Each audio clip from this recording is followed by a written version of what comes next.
राधे राधे, जय श्री राम। मैं हूँ आपकी अपनी रेणु तिवारी और रेणु तिवारी ऑफिशियल में स्वागत करती हूँ। और मैं लेके आ गई हूँ थोड़ा खुली मिजाज की गारी गीत, तो आप लोग सुने और कमेंट बॉक्स में ज़रूर बताएं गारी गीत कैसी लगी। और हमारे यहाँ तो गाई जाती है ऐसी गारी, तो आप लोग ज़रूर बताइएगा कमेंट करके कैसी लगी। जनकपुर के सखी सब गारी सुनावई, जनकपुर के सखी सब गारी सुनावई।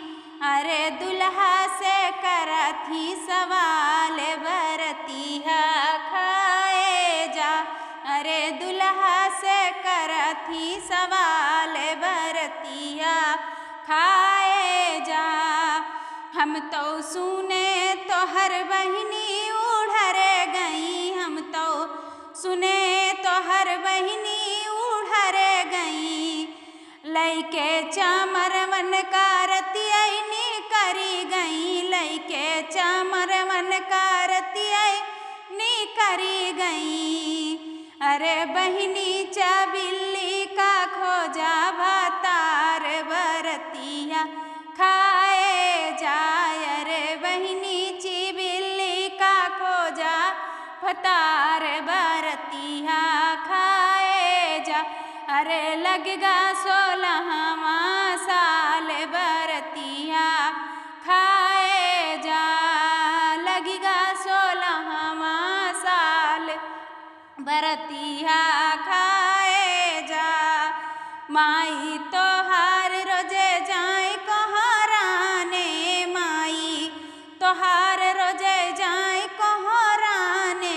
मौसी तोहार परी रहें पसियाने, मौसी तोहार परी रहें पसियाने। तोहरी बुआ कै तोहरी बुआ तो हियरई भातार बरतिया खाए जा, तोहर बुआ तो हियरई भातार बरतिया खाए जा।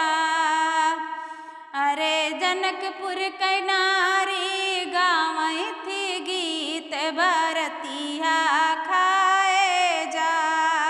लइके बरतिया माँ अपन आया बहिनी, लइके बरतिया माया अपन बहिनी। छोड़ के छेना तू ते खाया अपन बहिनी, छोड़ छोड़ छेना तू तकाया अपन बहिनी। अरे देखा तू गोरे गोरे गाल बरतिया खाए जा, तोहरी बहिनी कै गोरे गोरे गाल बरतिया खाए जा। जनकपुर कै नारी गारी गावई, जनकपुर की नारी तो गारी